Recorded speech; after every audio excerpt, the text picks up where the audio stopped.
I'm Cody Sharp. I'm the owner of Sharp Guys Web Design, and today I'm going to talk to you about Web Core Vitals, the new initiative, or the initiative by Google, one of the largest companies in the world, to basically mandate that every company, no matter the size, make it a priority to make their website load faster. And we're going to talk about specifically how there's a real reason why they're telling people that this is the most important thing going forward. And it's nothing at all to do with usability. Okay, so that's the premise here. So let's start with a few facts. One is Google has Web Core Vitals. So what are Web Core Vitals? Let's find out. I searched for Web Core Vitals and I came up with this website. I assume it was made by Google. It's really bad, horrible design. And so here's the gist. It's an initiative by Google to provide unified guidance for quality signals, blah, blah, blah, blah, blah. All right, so what is it really? Supposedly what it means is that it's all about allowing the user to have the best possible experience every time they go to a website. And this is specifically divided into three areas of a website: loading, interactivity, and visual stability. So what tool do they use to figure out what loads well and what doesn't? They use a tool called page speed. And here you can see Yahoo's 92, which is a really good score on page speed for desktop. And they divide their scores up and they give you a variety of details about every one. It's magical. They use a software to do this called Lighthouse, and they've developed that as well. If you go to mobile, the scores are going to be a little bit different because they say that mobile devices are different. So my problem today isn't necessarily about the desktop environment. It's more about the mobile side, which now accounts for around 60 to 70% of all traffic online. And I want to talk a little bit about this mobile speed, which you can see their score is quite a bit worse. So you would think, being a huge company like Google, doing this huge initiative like Google is doing, that what they're doing is they're actually using a server to use a specific browser, and then they're going to use a real world mobile speed, let's say, like a 4G or 5G speed, like most people have here in the United States. They're going to use that speed to pull up your website to see how fast it loads. Like our website, this is one that's actually going to be replaced here in the coming week by a new website design. But you're going to see this and it loads in about 3 seconds. Okay, that's fine. But, on a mobile, it may load slower, it may load faster. You may think that's what they're measuring, but you'd be wrong, because that's not what Google is measuring when they talk about site speed. What they're talking about actually is a variety of other things.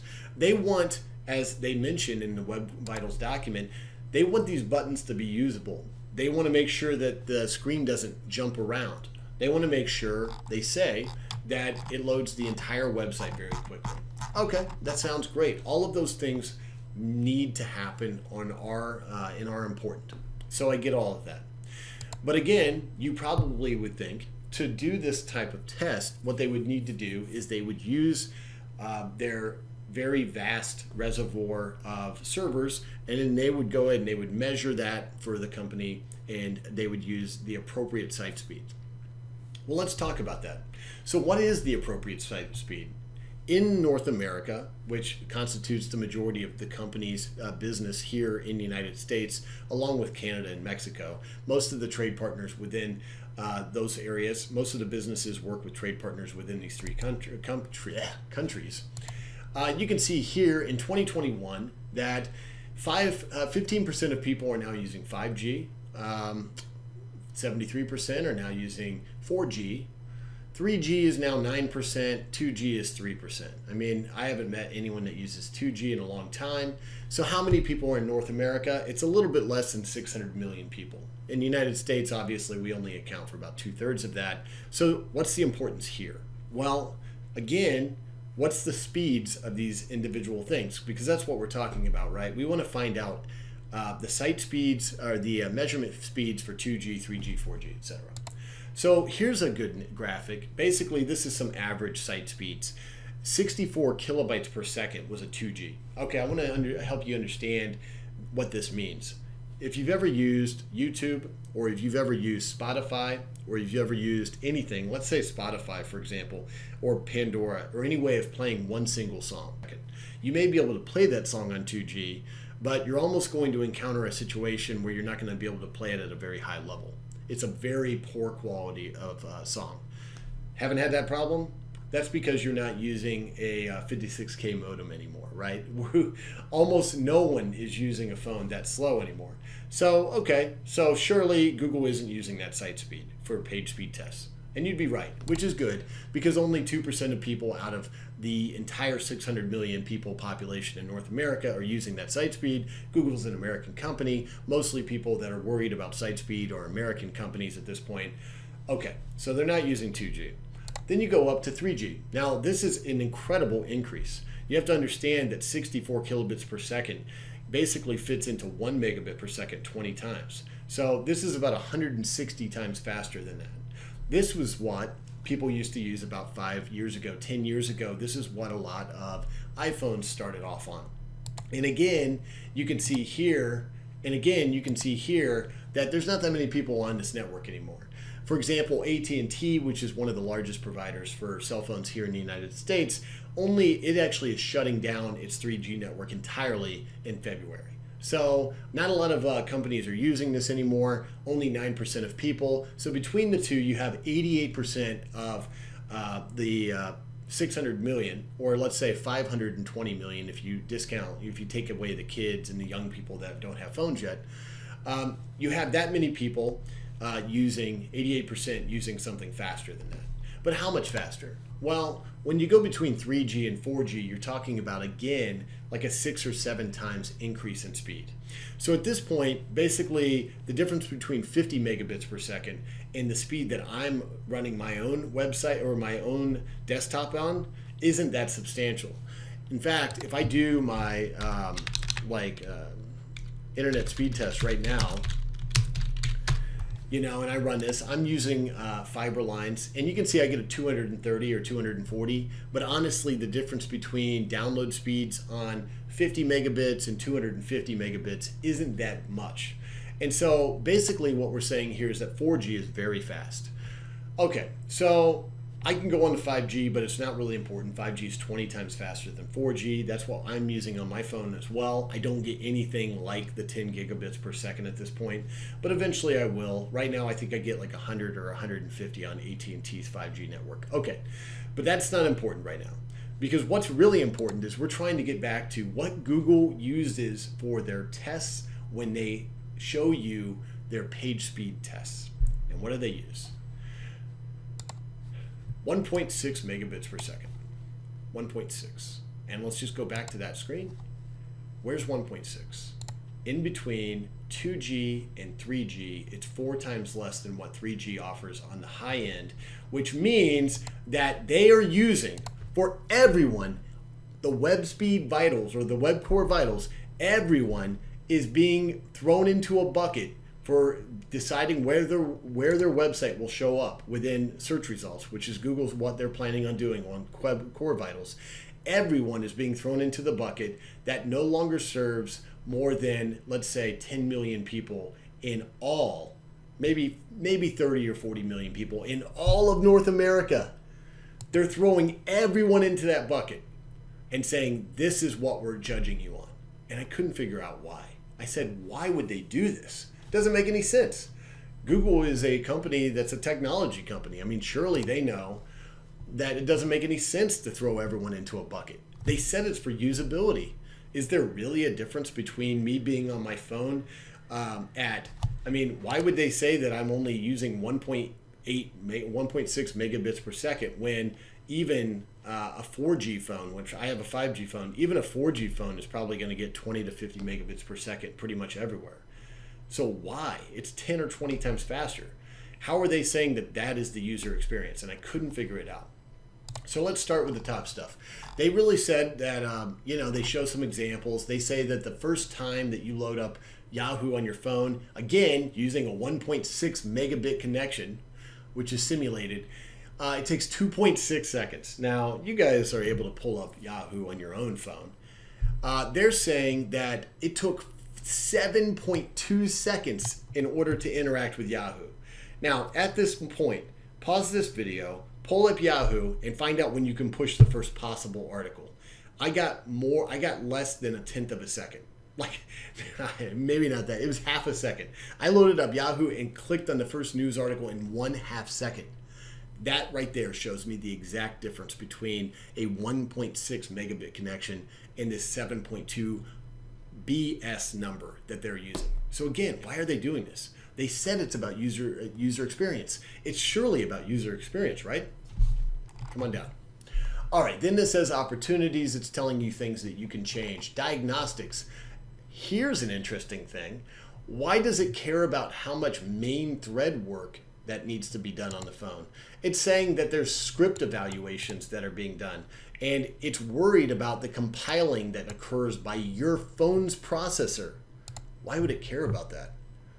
That's not something to do with the usability experience, especially when we already know that the user was actually able to click on a button within 0.5 seconds in a real world use. So why would they care about the diagnostics of having 93 requests or 2.8 seconds or any of this stuff? Why would this matter? And then tonight, as I was going through and looking at all of this and trying to improve of websites' site speed, I realized what it was about.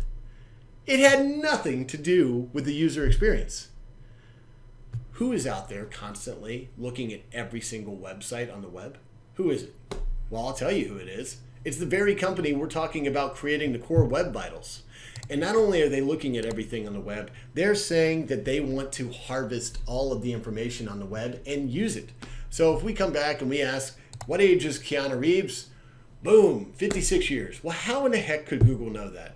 Well, I'll tell you how, because they've taken the information from another website. Now, they took it from, in this case, Wikipedia, which they pay a licensing fee for. But if you ask all kinds of other things, like, does Keanu Reeves have kids? Well, Wikipedia doesn't know that, so how do we find this information out? How interesting. They've simply taken the information from this website right here. Did they ask this website? Did they pay this website to use this information? No, of course they didn't. They've given that website a link, and now you can go and you can look at all this information here. So here's the interesting thing about this, is I'm not complaining about this because this is the lesser problem at this point. What I'm talking about is the web core vitals and the page speed. Why? Why does it matter?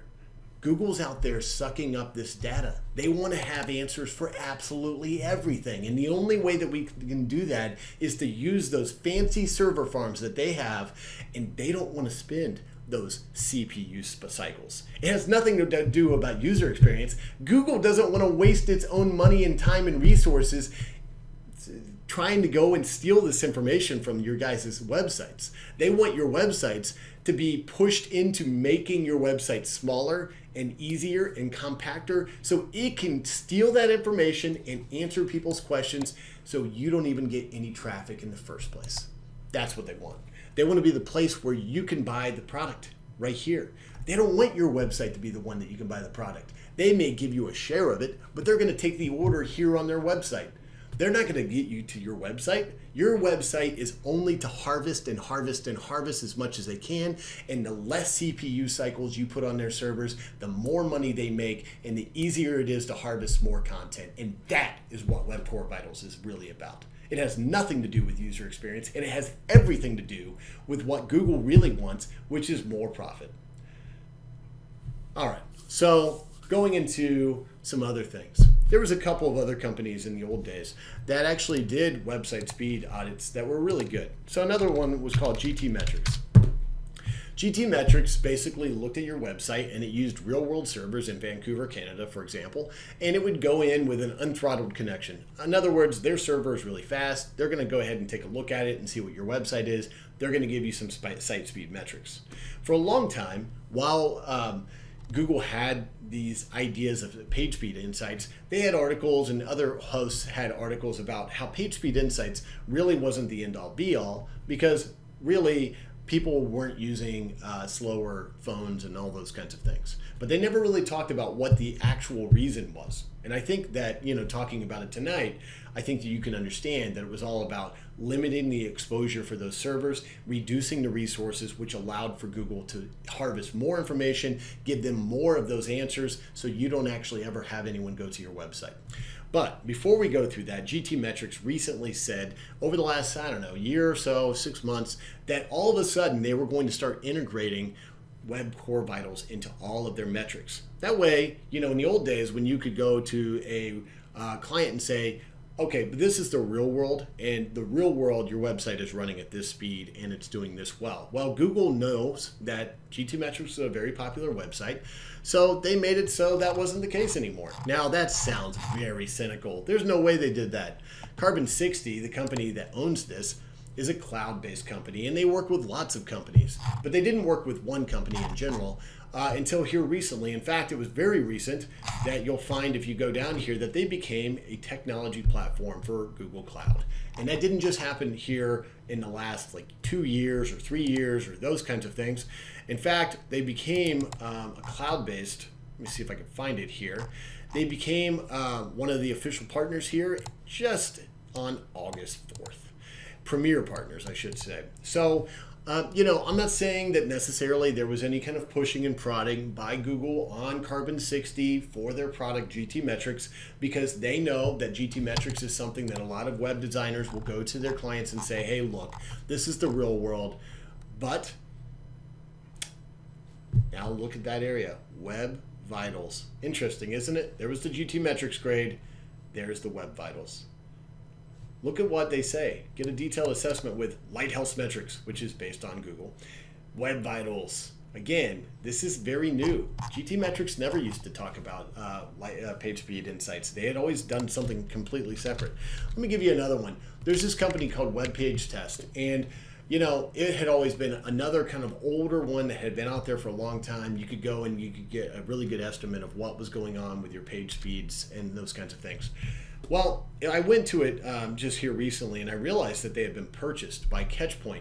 And I also realized that all of a sudden, which I was shocked by, Page Speed Vitals is now a Web Vital, is now here as something that they are saying is important and they want you to start testing on. Now you can see that 4G is one of the options, but you don't see what speed of 4G, do you? So if we go to Yahoo here, you can probably find that 4G, depending on how they test 4G, it'll be interesting. You can see again that it's emulated. And the reason that they do that is because they don't actually have a phone, a Generation 4 4G phone set up to run this test. So it's actually an emulation. That means it's a fake version of this based on what they know about the processing power of this specific phone. Not your phone or my phone or some other phone. Maybe we're talking about the phones that are covered in all of the AT&T and so they're saying actually it's, hey, Yahoo does a great job, except they're saying that there's a C for this, and again it's saying that it's a 4-second load. That's the largest content. They're saying it's let's see. Okay, so they're coming back and saying it's a 4-second load. And again, pull it up on your phone. Was it a 4-second load? No. And this is the only option that they're giving you when you do the test. So again, I'm like, okay, maybe it's just doing it because this is something that's important. They're owned by this company, Catchpoint. They've redesigned their website. Maybe now Google's saying this is very important. And there's nothing nefarious about this. There's nothing surprising. Let's go and find out more about Catchpoint. I've never heard of it before, and we'll use the old Google to help us. And they do user experience stuff. Makes sense, right? And I thought, that's great that they're doing user experience stuff. I wanted to know more about this company, who they are. So let's go find out. And now I'm just going to do this little cynical thing, and I'm going to search for the name Google and see if anyone here, oh my gosh, the CEO was at Google for 10 years. Well, no one else. Well, the co-founder was at Google. Interesting all-around experience. So it seems like the very company that bought this company, along with GT Metrics, the two major companies that were offered up by web designers a lot of times as a counterpart to for site speed metrics, all of a sudden those are now utilizing the very core Web Vitals that Google says is so important for usability. But what is true is that they are very important for Google to have less CPU clocks and less server overhead and cost less money to harvest your content and utilize it within their search. All right, I'm Cody Sharp. Let me know what you think.